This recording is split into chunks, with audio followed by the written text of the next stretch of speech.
Hello everyone, welcome to job aspirant. दोस्तों आज है 5 नवंबर। इस वीडियो में देखेंगे हम एसएससी एमटीएस 2024। आज 5 नवंबर के फर्स्ट सेकंड थर्ड शिफ्ट के जीके के प्रश्न हैं, जिसका आगे एग्जाम होने वाला है उसके लिए काफ़ी इंपॉर्टेंट वीडियो रहेगी, क्योंकि काफ़ी क्वेश्चन आपके जो ऐसे टॉपिक है जहाँ से आपके हर शिफ्ट में क्वेश्चन बन रहे हैं। ठीक है, तो उनको आपको नोट करना है। आपको इसी वीडियो में आपको सारे करा रखे हैं, जिसका आगे एग्जाम होने वाला, तो उसके लिए इंपॉर्टेंट वीडियो रहेगी। और अभी मैंने आपको हाल ही में एक वीडियो कराई थी, जिसमें मैंने आपको 30 सितंबर से लेकर आपको 30 अक्टूबर तक की वीडियो कराई थी, उसको आप जरूर वॉच कर लेना। उसमें आपको टोटल 1200 प्रश्न करा के मैंने, जो अभी तक आपके एग्जाम में पूछ लिए गए क्वेश्चन एसएससी एमटीएस में 30 सितंबर से लेकर 30 अक्टूबर तक के, उस वीडियो को आप जरूर देख लेना। वो आपके आने वाले एग्जाम के लिए काफ़ी इंपॉर्टेंट रहेगी। ठीक है, अगर आपको कोई दिक्कत होगी, देखो लिंक मैंने उसके नीचे आपको डिस्क्रिप्शन डाला होगा, डिस्क्रिप्शन में, तो वहाँ से आप उसको डाउनलोड कर लेना पीडीएफ को भी। अगर आपको कोई दिक्कत होगी तो इस नंबर पर आप मुझे व्हाट्सएप नंबर मैसेज कर सकते हो, सिर्फ व्हाट्सएप करना। ठीक है, 8475927328। ठीक है, इस तो कहते हैं आपको यहाँ भी मैं पीडीएफ दे दूंगा उसकी। तो चलिए स्टार्ट करते हैं। अगर आप चैनल पर पहली बार आए तो चैनल को जरूर सब्सक्राइब कर लेना और बेल आइकन भी दबा लेना, जिससे आने वाले एसएससी एमटीएस के सारे नोटिफिकेशन आपको मिलते रहेंगे। तो चलिए स्टार्ट करते हैं। 5 नवंबर के फर्स्ट शिफ्ट में क्वेश्चन पूछे गए थे। पहला आपका, जस्टिस फॉर द जज एक आत्मकथा किसकी आत्मकथा है? तो यह है रंजन गोगोई, ये चीफ जस्टिस ऑफ इंडिया थे। अगला है, लेवेंडर उत्सव कहाँ मनाया जाता है? तो जम्मू कश्मीर में मनाया जाता है। ये पहली बार बनाया गया था, 2022 में मनाया गया था। ठीक है, उद्घाटन इसका 2022 में हुआ था। अगला, रोशन मिस्त्री ने किस एशियन गेम्स में रजत पदक जीता था? तो ये 1951 में इन्होंने जीता था। रोशन मिस्त्री एशियाई खेलों में पदक जीतने वाली पहली भारतीय महिला बनी, जब उन्होंने 1951 के एशियाई खेलों में 100 मीटर स्प्रिंट में रजत पदक जीता था। अगला, कथकली किस राज्य का शास्त्रीय नृत्य है? तो केरल का है। ये आपको मैं हर शिफ्ट में कराता हूँ, यानी हर डेली आपको कराता हूँ। अगर आप आज ही अगर आप मेरे इस एनालिसिस को देख रहे हो ना, कल भी आपका एग्जाम है, तो देख लेना आपको 2 या 3 नंबर का जो आपको 100% आपको फायदा होगा। 2 या 3 नंबर का सिर्फ आज आज का ही देखने के बाद आपको। तो इसलिए कह रहा हूँ कि आपको जो 30 सितंबर से लेकर है 30 अक्टूबर तक के, उसको आप जरूर वॉच कर लेना। आपके लिए काफ़ी एग्जाम में आपको काफ़ी हेल्प मिलेगी उससे। ठीक है, जो मैंने उसमें आपको एक्स्ट्रा पॉइंट कराएंगे, जैसे ये तो आपके आंसर हो गए ना, ये आपके आंसर हो गया कि कथकली किस राज्य का शास्त्रीय नृत्य, ये एग्जाम में बना था तो आपका केरल हो गया। लेकिन आपको क्या करना है, ये एक्स्ट्रा पॉइंट जो आपको मैंने करा रखे हैं, जैसे भारत सरकार के संस्कृति मंत्रालय द्वारा मान्यता प्राप्त 9 शास्त्रीय 9 नहीं है 8 हैं। ठीक है, 8 शास्त्रीय नृत्य, तो उसमें से कौन से आपके भारत में जो शास्त्रीय नृत्य की सूचियां उद्गम, आप देख लो आने वाला एग्जाम आ गया आपके, जो भी क्वेश्चन यहाँ से बनेगा तो ये नहीं बनेगा आपका, यहाँ से बाहर नहीं बनेगा। देखो 8 शास्त्रीय नृत्य हैं। भरतनाट्यम तमिलनाडु का है, कथक उत्तर प्रदेश का है, कुचिपुड़ी आपका आंध्र प्रदेश का है, उड़ीसा उड़ीसा का है, कथकली केरल, सत्रिया असम, मणिपुर मणिपुर का, मोहनट्टम केरल का। ठीक हो गया। अगला, केंद्रीय सतर्कता आयोग 2023 में कौन बने थे? ठीक है, सेंट्रल विजिलेंस कमिश्नर, तो प्रवीण कुमार। ईस्टर किसका एक धार्मिक त्योहार है? तो ये है ईसाइयों का। प्लासी का युद्ध किसके बीच हुआ था? नवाब सिराजुद्दौला और रॉबर्ट क्लाइव के बीच में हुआ था। प्लासी की जो लड़ाई हुई थी, सिराज उद्दौला और रॉबर्ट क्लाइव के नेतृत्व में ब्रिटिश सेना के बीच लड़ी गई थी। यह जून 1757 में प्लासी बंगाल में लड़ा गया था। इस लड़ाई ने भारत में ब्रिटिश साम्राज्य की नींव रखी थी। एग्जाम में क्वेश्चन ये भी बनता कि जो भारत में ब्रिटिश साम्राज्य का नींव रखी गई थी, वो प्लासी के युद्ध के पश्चात ही रखी गई थी। ठीक है, और सबसे बड़ा इसका जो आपका माना जाता है, इसको रॉबर्ट क्लाइव को माना जाता है, जो ब्रिटिश साम्राज्य का नींव रखने में सक्षम हुआ था। बक्सर की लड़ाई अक्टूबर 1764 में लड़ी गई थी। अब कुछ देख लेते हैं, पानीपत की भी 3 जो लड़ाई हुई थी। पानीपत की जो पहली हुई थी 21 अप्रैल 1526 से बाबर बनाम लोधी के बीच में हुई थी। दूसरी हुई थी 5 नवंबर 1556 में हेमू बनाम अकबर के बीच में। और तीसरी हुई थी 14 जनवरी 1761 में अब्दाली बनाम मराठाओं के बीच। ठीक है, अब्दाली इसमें जीता था। अब्दाली था आपका अफगानिस्तान का। ये होता है 1761 में। संगम साहित्य की रचना किस शास्त्रीय भाषा में हुई थी? तमिल में हुई थी। 97 में संविधान संशोधन के माध्यम से क्या जोड़ा गया था? What was the act through the 97th constitution amendment? तो ये सहकारी समितियों को संवैधानिक दर्जा और संरक्षण दिया गया था। 2011 के 97 में संविधान संशोधन अधिनियम ने सहकारी समिति को संवैधानिक दर्जा और संरक्षण दिया। और मैंने आपको हाल ही में एक आपको कराया था, मैंने संविधान संशोधन अधिनियम, यानी आपको मैंने कराया था 1951 से लेकर 2024 तक के। अभी तक आपके टोटल 106 हो चुके हैं। 106 के 6 मैंने आपको करा रखे हैं, साथ में उसमें आपको एक्सप्लेन भी करा रखे हैं। तो उस वीडियो को देख लेना अगर आपको देखने होंगे। तो यहाँ से आपके एग्जाम में हमेशा क्वेश्चन बनता है। अगर आप स्टेट पीसीएस की तैयारी करते हो ना, वहाँ तो आपके हर किसी न किसी एग्जाम में आपको जरूर पूछा था स्टेट पीसीएस में। तो ठीक है, देखो एसएससी की तैयारी के साथ साथ आप अपना जो स्टेट का एग्जाम की भी तैयारी जरूर करना, क्योंकि साथ साथ में आपका अच्छा रहता है। स्टेट अगर सेंटर में हो गया तो सही है, नहीं तो आपका स्टेट में भी आपको छोड़ना नहीं है एग्जाम। तो क्या करना है आपको, देखो अगर आपको देखना होगा तो देख लेना, 106 के 6 मैंने करा के लास्ट में आपको हो रखा है 2023 में नारी शक्ति अधिनियम। ठीक हो गया, लास्ट अभी आपको हो रखा है जो नारी शक्ति अधिनियम 106वां संविधान संशोधन अधिनियम। अगला है किशोरी अमोनकर का संबंध निम्नलिखित में से किस क्षेत्र से था? भारतीय शास्त्रीय संगीत से। वह जयपुर घराने से संबंधित रखती थी। उन्होंने पद्म भूषण 1987 और पद्म विभूषण 2002 में 2002 में भी जीता था। जयपुर घराने के प्रमुख कुछ प्रतिपादक देख लो। एक तो अलादिया खान, मलाकार्जुन, मंसूर केसरभाई केरकर, किशोरी अमोनकर, श्रुति सदुलकर, पद्म तलवलकर और अश्विनी भिड़े देश पांडे, ये सभी हैं आपके जयपुर घराने से। देखो अब आपके घराने से पूछ रहा है, देखो ये आपके पैटर्न चल रहा है, जैसे आपके कुछ दिन आपके छुट्टी चल रहे हो तो उसके बाद जो आपका नया पैटर्न चल रहा है, अभी आपके घराने से क्वेश्चन बन रहे हैं आपके। अभी जो है आपके 4 नवंबर से स्टार्ट चल रहे हैं अभी, तो 4 नवंबर और 5 नवंबर आप ये आपके जो है बीच में क्योंकि छुट्टी पड़े थे, तो 4-5 नवंबर अभी आपके घराने से आपकी हर शिफ्ट में 1 या 2 क्वेश्चन हमेशा बन रहा है। तो घराना आपको जरूर पढ़ के आना है। लूसेंट की बुक में आपको मिल जाएगा, अगर आपको नहीं है तो लूसेंट की, अगर आपके पास ऑब्जेक्टिव बुक है तो वहाँ भी आपको मिल जाएगा, नहीं तो मैंने आपको एक करा रखी है Lucent objective art and culture की 19 आपको मैंने उसमें चैप्टर करा के उसको आप देख सकते हो। ठीक है, तो जरूर पढ़ के जाना आप घराना। अब आपके शिफ्ट में घराने से क्वेश्चन हमेशा बन रहा है। इनमें से कौन सा कुचिपुड़ी के कुछ प्रमुख कलाकारों के नाम है, ये आपको बाय ऑप्शन द्वारा करने थे, जो आपके ऑप्शन में क्या थे। तो बाकी देख लो आप कुचिपुड़ी के कौन कौन से, तो ये आपके हो गया विमति चिन्ना सत्यम, यामिनी रेड्डी, राजा राधा रेड्डी, विजयंती काशी, वी सत्यनारायण शर्मा और दीपा सचिचंद्रन। भारत में पहली महिला बैंक की स्थापना किस समिति से संबंधित है? तो समिति आपका, सॉरी इसमें क्या हो गया मैंने लिख दिए, ये आपका पूछा गया था, समिति पूछा गया था। ठीक है, तो ये आपकी समिति थी, ये आपकी समिति थी MBN राव समिति। ठीक है, और इसका गठन किया गया था 9 नवंबर 2023 को मुंबई में हुआ था। ठीक है, पाकिस्तान और तंजानिया के बाद भारत तीसरा देश था जिसके पास एक ओल्ड वुमेन बैंक था।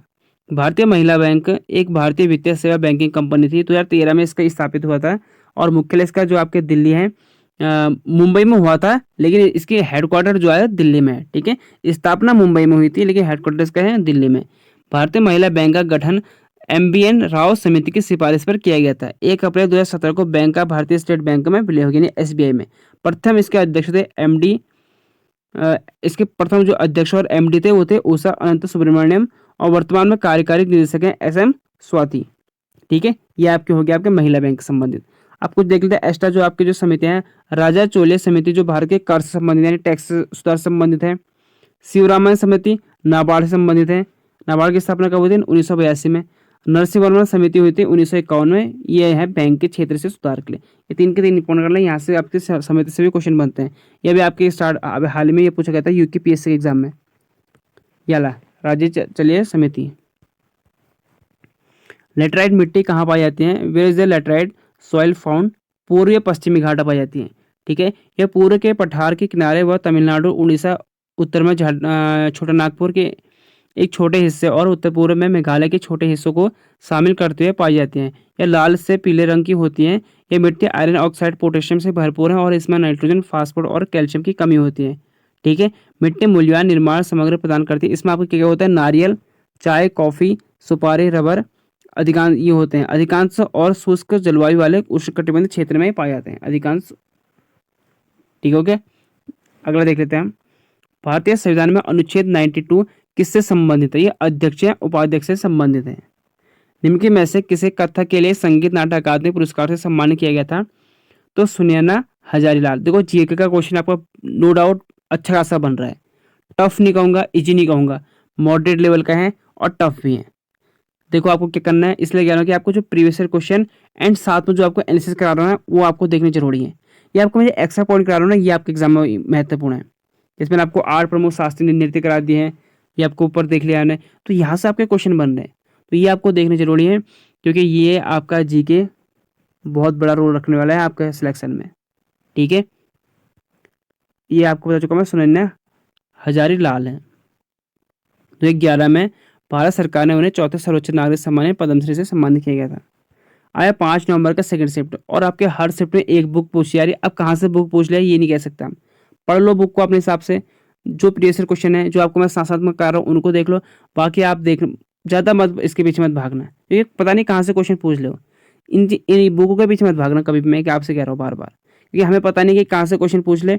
जो आपको मैं करा रहा हूँ अगर वहाँ से आ गया तो आपकी किस्मत, तो ठीक है। अगर आपके पाएंगे, क्योंकि मैंने काफ़ी क्वेश्चन ऐसे यहाँ कराए भी रखे हैं बुक, अगर आप जो अगर मैंने देखोगे ना 30 सितंबर से लेके 30 अक्टूबर तक के, उसमें ना काफ़ी ऐसे बुक हैं जो मैंने पहले दिन कराए थे, दूसरे आपके एग्जाम बन चुके थे, लेकिन कुछ कुछ बचे थे। ऐसा नहीं कि कम से कम मैंने आपको जो इसमें कुछ बुक आपको डेली कराता था, उसमें से आपके जैसे आपके साइना मिर्जा, एक साइना मिर्जा की बनी थी, एक ट्रेंड वो उसकी बनी थी हुसैन बोल्ट की, ये 2 क्वेश्चन ऐसे था कि आपके एग्जाम में बन चुके थे वो।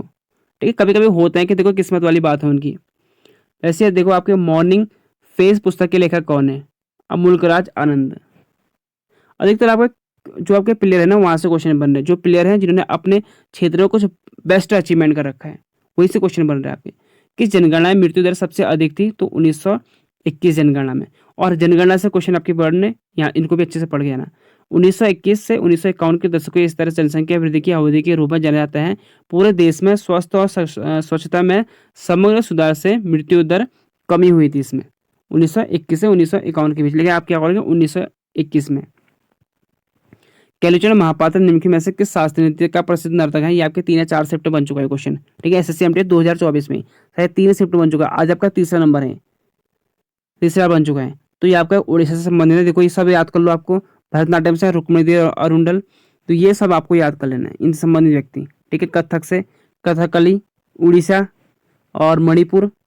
मैंने आप कल भी कह रहा था आपको पढ़ लो करके, अगर आप मेरी कल और जिसने आज पढ़े होंगे तो उसके एग्जाम में बन गया होगा, अगर जिसने देखा होगा तो मणिपुरी। लेकिन इनको सब आपको याद करना है, ठीक है, ये बिना याद कर नीचे काम चलेगा आपका। कुचिपुड़ी, मोहनट्टम, सत्रिया। ठीक हो गया। और इस साइड आप देख लो कि किस राज्य से संबंधित है। अगला, ब्रह्म समाज की स्थापना किसने की थी? राजा राम मोहन रॉय ने। ये तो आपको बार बार बता चुका हूँ, ये तो मुझे लगता ही नहीं किसी का गलत होगा। राजा राम मोहन रॉय ने आत्म सभा की स्थापना भी की थी। 1828 में उन्होंने ब्रह्म सभा की स्थापना की। बाद में ब्रह्म समाज हो गया था। ब्रह्म समाज का मानना था कि ईश्वर ही सभी का कारण है और स्रोत है, इसलिए कि प्रकृति, पृथ्वी और स्वर्ग उनकी सभी रचनाएं हैं। भगवान के ब्रह्मा अवधारणा में अवतार ध्यान के रूप में इस तरह के सिद्धांत के लिए कोई जगह नहीं है। उनके सभी धर्म और मानता के एक ही भगवान की अवधारणा का उजागर किया था उन्होंने।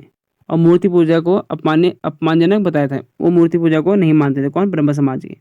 राजा राम मोहन रॉय का जन्म बंगाल के हुगली जिले के राधानगर गांव में 22 मई 1772 को एक रूढ़िवादी ब्राह्मण परिवार में हुआ था।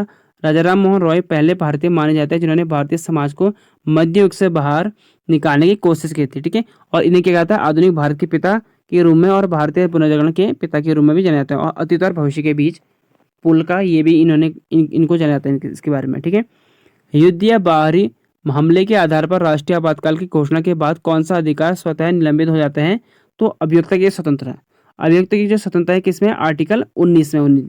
19 में आपके जो 6 मौलिक कर्तव्य हैं, सॉरी 6 मौलिक अधिकार है, 6 के 6 आपके जो आर्टिकल 19 निलंबित हो जाते हैं स्वतः ही। ठीक है, अनुच्छेद 19 राष्ट्रीय आपातकाल के दौरान स्वतः निलंबित हो जाता है।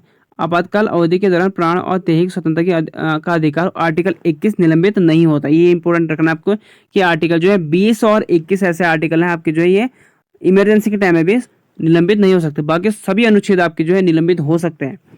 कब? इमरजेंसी के टाइम पे, नेशनल इमरजेंसी। लेकिन 20 और 21 एक ऐसे आर्टिकल हैं वो आपके नहीं होते हैं। 21 खासतौर पर संविधान के भाग 18। ठीक है, ये 18 है, रोमन ये ऐसे हैं। वैसे 18 में आपातकालीन के प्रावधान का उल्लेख हमने कहाँ से ले रखा है? जर्मनी देश से ले रखा है। ठीक है, इमरजेंसी का। राष्ट्रपति के पास केंद्रीय कैबिनेट के लिखित अनुरोध पर आपातकाल लगाने का अधिकार होता है। ठीक है, जब कैबिनेट मंत्री कहती हैं। 2 ग्राम प्रति हाइड्रोजन का आयतन कितना होता है? तो 2 ग्राम जो हाइड्रोजन का होता है आयतन NTPR में होता है 224 लीटर होता है। राजीव, तारानाथ किस वाद्य यंत्र से संबंधित है? तो ये सरोद से संबंधित है। तबला के विशिष्ट, अब देख लो ये आपके किससे? सरोद से हैं। अब जो तबला से सबसे है ये है अल्लाह रखा खान और उनके बेटे जाकिर हुसैन। ये जाकिर हुसैन तो बहुत ज़्यादा मतलब तबला के सबसे बेस्ट हैं, तो इनको याद करना है आपको। तबला से संबंधित है जाकिर हुसैन। हरिप्रसाद चौरसिया, ये एग्जाम में बन चुका है आपका। ये बांसुरी से संबंधित है। और पंडित शिव कुमार शर्मा ये संतूर से हैं। ठीक है, 3 के 3 इंपॉर्टेंट है, ये अपने फील्ड में सबसे बेस्ट हैं। भारतीय संविधान के अनुच्छेद 165 किससे संबंधित है? What does article 165 of the Indian constitution related to महात्मा महाद्विकता के अधिकार और कार्य से। जैसे आपको जो होता है ना सेंटर में होता है महाद्विकता आर्टिकल अटॉर्नी जनरल 76 में होता है, वैसे आपको जो एडवोकेट बोलते हैं राज्य में, तो वहाँ होता है महाधिवक्ता के अधिकार और कार्य संबंध, ये होता है आपको 165 में, और सेंटर में होता है महाधिवक्ता 76 के तहत आर्टिकल। सेना और प्रशासन का अकबरनामा के कौन से खंड को आईन अकबरी के नाम से जाना जाता है? तो तृतीय खंड। तीसरा खंड है, देखो अबुल फजल ने अकबर के शासनकाल में 3 खंड का इतिहास लिखा था जिसका शीर्षक अकबरनामा था। ठीक है, प्रथम खंड में अकबर ने पूर्वजों से संबंधित बात की थी, जबकि द्वितीय खंड में अकबर ने शासनकाल का वर्णन किया था, और तृतीय में जो है तृतीय खंड जो था अकबर आईनी अकबरी तृतीय खंड था। यह अकबर के प्रशासन, गृहस्थी, सेना, राजस्व और उसके राज्य के भौगोलिक से संबंधित है। तीसरा खंड, इसमें भारतीय व्यक्ति के रीति रिवाज, संस्कृति के बारे में जानकारी का खजाना भी है। आईनी अकबरी की सबसे दिलचस्प विशेषता फसलों, पैदावार, कीमतों, मजदूरों और आय पर सांख्यिकीय जानकारी का खोजन है। ये एग्जाम आपके क्वेश्चन बन चुका है बीच में कि क्वेश्चन ये बना था कि आईनी अकबरी में जो आपके फसल से संबंधित, मतलब ये क्वेश्चन बना था कि इनमें से कौन सा जो आईनी अकबरी में संबंधित है, तो उसमें आपका फसल, पैदावार, इस टाइप का क्वेश्चन आपको कुछ बना था आपको। अगर आप मेरे 30 अक्टूबर तक की वीडियो देखे तो मैंने आपको करा रखा है, उसमें देख लेना, आपको मिल जाएगा। ठीक है, इस टाइप तो आपको जो एक्स्ट्रा पॉइंट कराता हूँ मैं, ये आपके लिए इंपॉर्टेंट रहते हैं, आगे एग्जाम में बन सकता है। आप देखो कुछ मुगल साहित्य किताब इनके बारे में देख लेते हैं हम। देखो, तुझे क्या बाबरी लिखी थी, बाबर ने लिखी थी, ये आत्मकथा थी। हुमायूंनामा गुलबदन बेगम लिखी थी, ये हुमायूं का इतिहास था इसमें। और तुझे ये जहांगीरी, जहांगीर ने लिखी थी और आत्मकथा थी, बायोग्राफी। शहजनामा इनायत खान थी और शाहजहां का इतिहास था। और आलमगीर नामक ये मोहम्मद काजिम, ये औरंगजेब का इतिहास था। ठीक है, क्वेश्चन बन सकता कि तुझे ये जहांगीरी क्या है, तो क्वेश्चन ये बन सकता है तुझे ये जहांगीरी क्या है, तो ये एक आत्मकथा है, क्योंकि जहांगीर है तो पूछेगा नहीं कि किसने लिखा है, क्योंकि जहांगीर जहांगीर सही कर दोगे और आपका जो है बाकी भी याद कर लो आप। ठीक है, किसके लेखक कौन है। निम्नलिखित में से कौन गौतम बुद्ध के समकालीन थे? तो ये थे महावीर। महावीर गौतम बुद्ध के समकालीन थे। गौतम बुद्ध ने निरंजना नदी के तट पर बोधगया के उर्वेले में एक पीपल के पेड़ के नीचे निर्वाण प्राप्त किया था। किसने? गौतम बुद्ध ने। गौतम बुद्ध ने अपना पहला उपदेश कहाँ दिया था? सारनाथ में दिया था। इसे धर्मचक्र प्रचार के रूप में जाना जाता है। कुशानगर में गौतम बुद्ध की मृत्यु हुई थी, इसे महापरिनिर्वाण कहते हैं। ठीक है, मृत्यु को क्या कहते हैं बौद्ध धर्म में? महापरिनिर्वाण के नाम से जाना जाता है। महावीर ने 42 साल की उम्र में ऋजुपालिका नदी के तट पर जंबिका ग्राम में एक साल वृक्ष के नीचे काया मूल्य प्राप्त किया था। इन्होंने पावा में अपना पहला उपदेश दिया था। कहाँ? पावा में।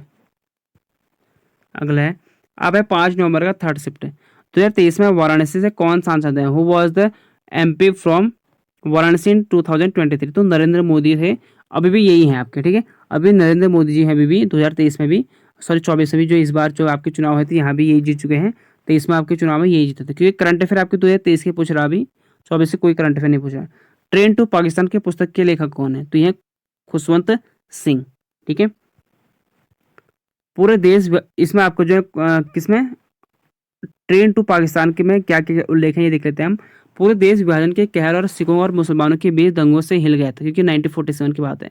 खुशवंत सिंह ने मनो माजरा के काल्पनिक शहर के माध्यम से समुदाय द्वारा सामना किया है और इन त्रासदियों को साहसपूर्वक उजागर किया था। खुशवंत सिंह की पुस्तक और हिस्ट्री ऑफ द सिख, इसको भी याद करना, एग्जाम आगे बन सकती है।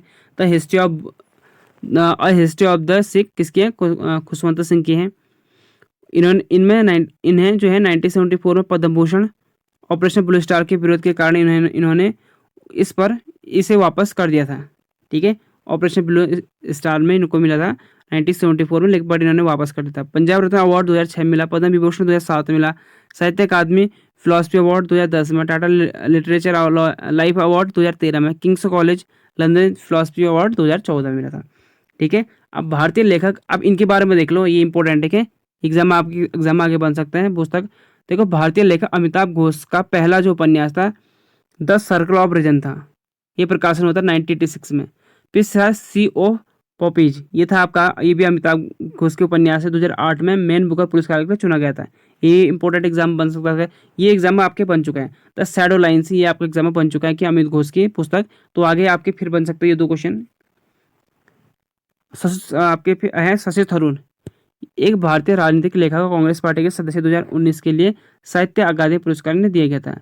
यह सम्मानीय पुरस्कार तिरुवनंतपुरम से लोकसभा सदस्य को उनकी पुस्तक an era darkness the British empire in India के लिए दिया गया था। ये एग्जाम में आपके ये भी बन चुके हैं, ठीक है। सरोज थरूर की ये बुक बन चुके हैं और अमिताभ घोष की ये बुक बन चुके हैं, 2 बुक।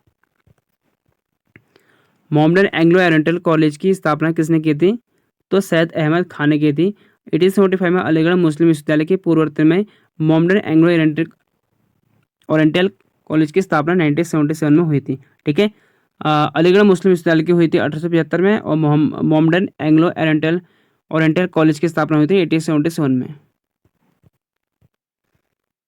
डोरेस्वामी अयंगार के संगीत वाद्ययंत्र से संबंधित है? तो वीणा वादक से।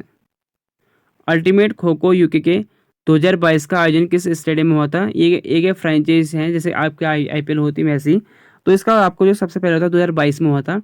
तो महाराष्ट्र के पुणे के महालुंग में श्री शिव छत्रपति स्पोर्ट्स कॉम्प्लेक्स में हुआ था पहली बार, ठीक है। पहली बार आपके हुआ था 2022 में। और अल्टीमेटम खो खो सीजन आपको जो सेकंड हुआ था 2023 में, ये उड़ीसा के कटक में जवाहरलाल नेहरू इंडोर स्टेडियम में आयोजित किया गया था। ये एग्जाम आगे बन सकता है। अंतर्राष्ट्रीय फुटबॉल मैदान की लंबाई कितनी होती है? What is the length of an international football field? 100 से 110 मीटर। एड्स से किसके कारण होते हैं? तो ये कॉज क्या होते हैं? तो वायरस के कारण, विषाणु। झावरे बहने की इनकी में से किस नृत्य शैली से संबंधित है? तो मणिपुरी से।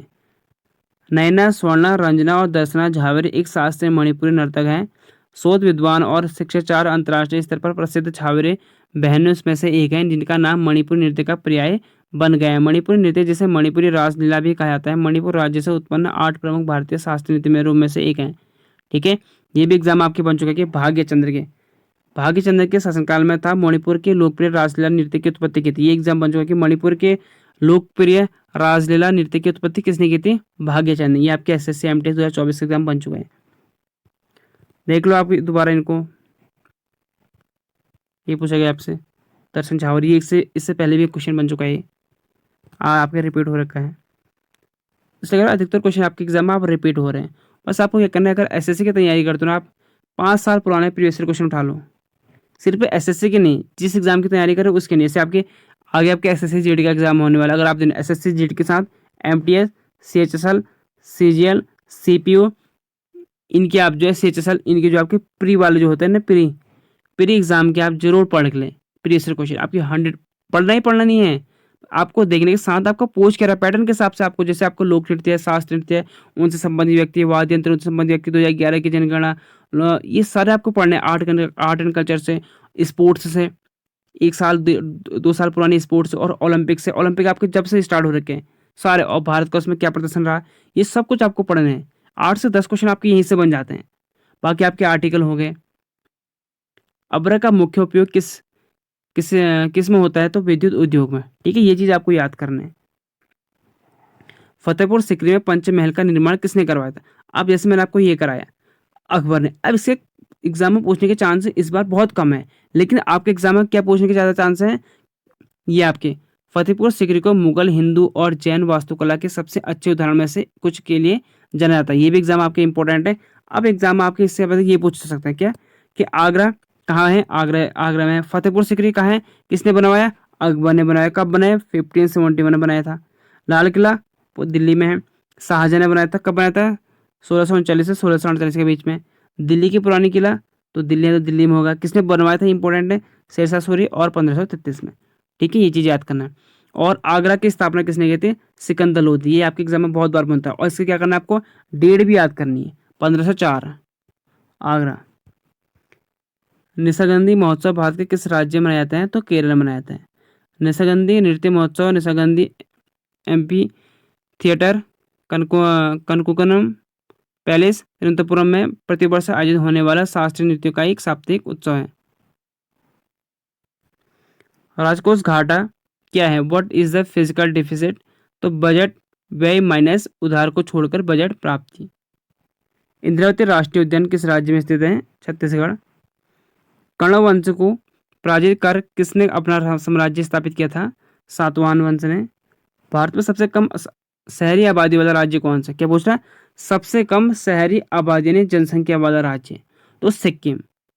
भारत का सबसे कम शहरीकृत वाला राज्य हिमाचल प्रदेश है। दोनों में फर्क है। ये शहरी आबादी कहेगा तो सिक्किम, सबसे कम शहरीकृत राज्य है तो हिमाचल प्रदेश। ठीक है। अगला है, प्रसिद्ध शास्त्रीय नृत्यंगना यामिनी कृष्णमूर्ति को पद्म भूषण पुरस्कार किस वर्ष से मिला था? In which year did the famous classical dance Yamini Krishnamurthy receive the Padma Bhushan award? साल 2001 में। ठीक है, इन्हें मिला था। तो दोस्तों ये थे आपके पहले, दूसरे, तीसरे शिफ्ट के आज के एग्जाम में क्वेश्चन। जितने क्वेश्चन मुझे स्टूडेंट ने दी थी मैं आपको सारे क्वेश्चन करा चुका हूँ। आई होप आपको वीडियो अच्छी लगी। अगर वीडियो अच्छी लगी तो वीडियो को लाइक करें, चैनल को सब्सक्राइब कर लें, जिससे आने वाले आपको बेल आइकन जरूर दबा लें। अगर आप बेल आइकन दबाओगे तो आपको आने वाले एसएससी एमटीएस के सारे नोटिफिकेशन मिलते रहेंगे। तो मिलता है आपको नेक्स्ट वीडियो में। और कोई भी दिक्कत होगी तो आपको मैंने अपने व्हाट्सएप नंबर दे रखा है, और 30 सितंबर से 30 अक्टूबर तक की उस वीडियो को आप जरूर देख लेना, आपको काफ़ी एग्जाम में हेल्प मिलेगी। और साथ आपको पीडीएफ मैंने दे रखी है। तो मिलते हैं आपको अगले वीडियो में। Thank you for watching.